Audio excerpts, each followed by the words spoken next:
What up? T-Bob here. And Jake as well. And look at you. You done stumbled upon little OTB Saints, where we bring you all the latest black and gold coverage. Who are the Saints going to draft? Who's going to be their quarterback? What does the salary cap look like? All that information and more.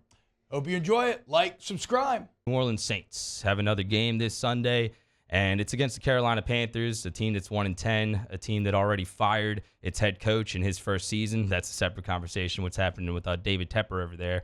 But the point I'm getting to is y'all know, most of the audience knows that I do play-by-play in Spanish for the Saints every Sunday, away and home.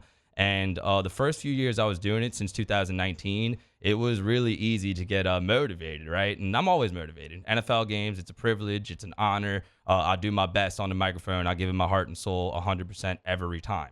That being said, I got the job in 2019, and the Saints were contenders, right? Drew Brees, Sean Payton. You were flirting with the 1 seed in the NFC. You were constantly winning the division. The last 3 seasons have not been as good. They have not been as fun.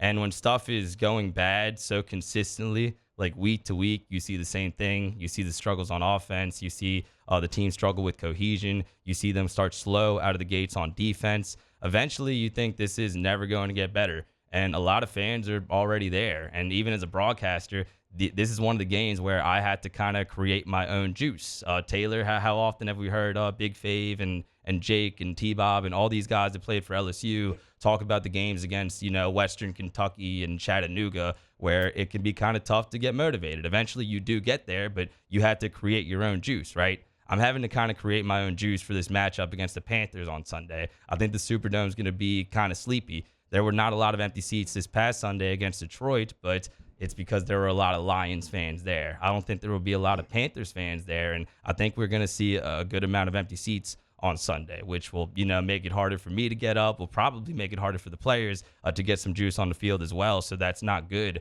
And my question to the audience, our Citizens Bank poll of the day for today, is going to be, how many of you want the Saints to lose this game? Because if you win as a Saints fan, it's not really going to do anything for you, right? Like, you have the Giants coming up. Hopefully you're able to string together a couple of wins, but it still kind of feels like fool's gold. It still kind of feels like false hope, right? So I think a lot of Saints fans, to the point where, as much as it kills them, some people pay for season tickets, their hard-earned money. They almost prefer that the team lose on Sunday, just so you can maybe rip off the Band-Aid and say, all right, Mickey Loomis, all right, organization, we know that you are trying to stick by Dennis Allen. We're trying to be positive here, but this is going too far off the rails. They cannot lose to a 1-10 Panthers team in the Superdome and not make any changes after that. At least that's how I feel. So I feel like a lot of the Who Dat Nation wants the Saints to lose this game. Taylor, do you think that's dumb, or do you think a lot of Saints fans should maybe want the Panthers to win on Sunday and have this Band-Aid ripped off? I can see how someone would get there. And draft positioning, that's a thing too. I'm not there, and it's because of the division the Saints play in. I get it. You're 5-7 on the year. You haven't looked good. You play in the worst division in all of football. There's a chance that you could actually still win that division, and I'm actually not going to have to create my own juice on Sunday, which is weird to say because I'm not a diehard Saints fan anyways, but I'm looking forward to seeing this team win. I think they have a really good opportunity to do so. We haven't seen a win in a few weeks. There's a chance you can get one here against the Panthers. You should get one against the Panthers. It's not guaranteed, but it could happen. Also, you beat the Panthers on Sunday. Next week you turn around and you beat the Giants. Those are 2 very winnable games. You're right back at 7-7. Then all you have to do is beat Rams, Buccaneers, and Falcons. You win 2 of those next 3. You're finished the season 9-8. You have a winning record, and you have a chance of winning the NFC South. So any other season, any other division, yeah, I'd be with it. It'd be like, look, I'd rather them lose. I'd rather them just get a higher draft position. But they're still very much in the thick of things here in the NFC South to get in the playoffs. So, no, I actually don't want them to lose. That's fair. It's just, that's been kind of the theme all season. The schedule is supposed to be easy. We got Houston. That's going to be an easy win. We got Chicago. We're going to cover in that game. By the way, the Saints are 0-6 against the spread, I believe, or whatever it is, 0-4 against the spread in games in the Superdome this year. They are not profitable at all. The dome field advantage is just completely gone. And like I said, yeah, it's still set up for them to maybe do it, but even if they are able to win those games, like I said, it still feels like fool's gold. And it could be a situation where that last game against Atlanta determines the division. That would be really exciting. Maybe I'm sleeping on Tampa Bay a little bit. The Saints still had to go there. They already lost to them in the Superdome. But even so, man, even if they are able to string together some wins, it still feels like, based on what we've seen the first 12 games, stuff is not going to get better. And I feel like Mickey Loomis this year has been talking to the press a little bit more than he usually does. He comes on every now and then, gives kind of State of the Union thing, but people are really pissed pretty much week to week that follow the Saints. And it seems like he has to do a lot of damage control. This is I think the third time that he's done one of these press conferences this season. And we got a couple of sound bites from Mickey Loomis here from the Saints Hour with Mike Hoss, which airs on a radio station down there in NOLA. I believe we air it up here as well on a certain weeknight. But Mickey Loomis yesterday addressed the media, and we can start with Loomis 1 here. A lot of people are saying that the Saints have quit on Dennis Allen. They've quit on this season. This is what Mickey Loomis had to say about that assumption. Yeah, well, that's just unsophisticated and lazy journalism, to be honest with you. Right. As someone that either didn't watch the game or doesn't understand the game, and probably a lot of both. So I actually kind of agree with that. I don't think that the Saints have necessarily given up. They showed some fight. We talked about it yesterday. They got down early. The defense made adjustments like they always do, and they got back in the game. You do got to give them a little bit of credit for that. So that's not the terminology I would use, that they've given up on Dennis Allen. They've given up on the season, but it's just as bad, because the Saints are getting off the bad starts week after week, game after game, and it's all on the coaching staff. It's not that the players are not motivated. They want to go out there and do well for the coach, but the coaches are putting them in bad positions week after week. I thought Underhill broke it down really good when he came on here on Tuesday. At the start of games, the Saints are getting out-coached. They're getting out-schemed, and it's been very, very consistent. And, of course, they're going to show fight, but I don't give them much credit for that. They're making a lot of money. These are pro players. They're not just going to lay down and die, right? But you can't put yourself in these big holes week after week, especially against good teams. This game against the Lions not feel just like the game against the Jaguars. You were going up against a good quarterback. You got punched in the mouth early, and you did some good things towards the end, but it was too late. You dug yourself too big of a hole. So I don't think they're necessarily giving up on Dennis Allen, but week to week, they're getting off the bad starts. And when that's happening so consistently, it's definitely on the coaching staff. Yeah, that's the thing. It's not a matter of the Saints giving up. They didn't give up. A team that gives up would have lost that game to the Lions 35-0.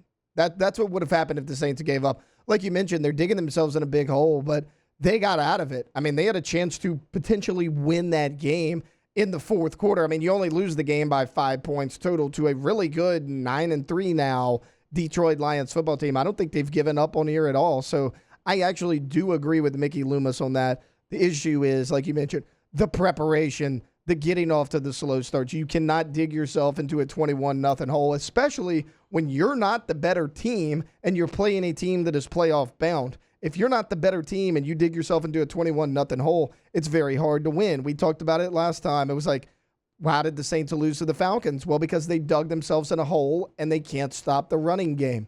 It was the same thing here. If you dig yourself into a hole and you keep committing the same mental errors and you continue to not be able to stop the run, you can't win. But I will give them credit for fighting back in that football game.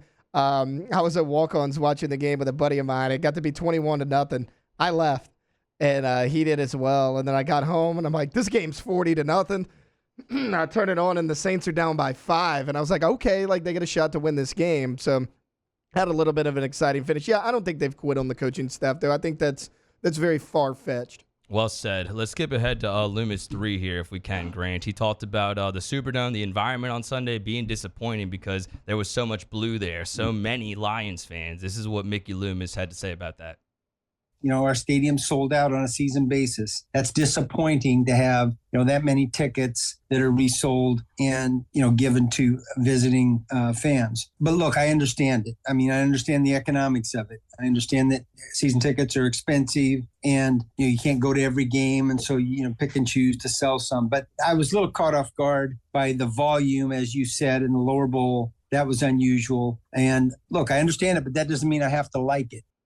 Yeah, so I know I've worked in that building before as a radio intern. I know people that sell tickets that work in sales, and I know fair or unfair, they kind of get in trouble whenever something like that happens. Like the Saints as an organization make an effort to not, obviously visiting fans are going to come, but it should never be a situation where it's that concentrated. Like my whole view, because I was under the press box, was Detroit Lions fans. Maybe my side, what was on top of me, was some black and gold, but it was literally all blue.